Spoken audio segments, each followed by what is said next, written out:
So, good day, Sir Rogan. I was tasked to answer assignment number 5, number 7. So, the given is 3e raised to x and then negative 5 cosine x. So, as you can see, we have the two term, 3e raised to x and then negative 5 cosine x. So, separate each term. So, since the derivative of e raised to x is e raised to x, we get d over dx.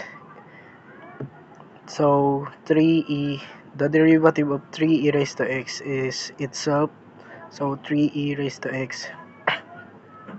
Then sa second term, by applying product rule, we got negative 5x. So ang derivative niya is negative 5. And then sa cosine x, and ang derivative niya is negative sine x. So we got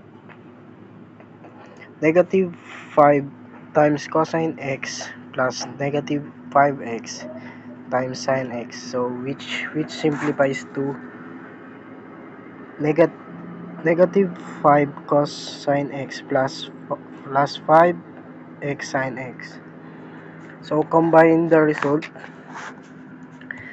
So the final answer is y prime is equal to 3e raised to x, and then y prime is equal to 3e raised to x minus 5 cosine x plus 5x sine x.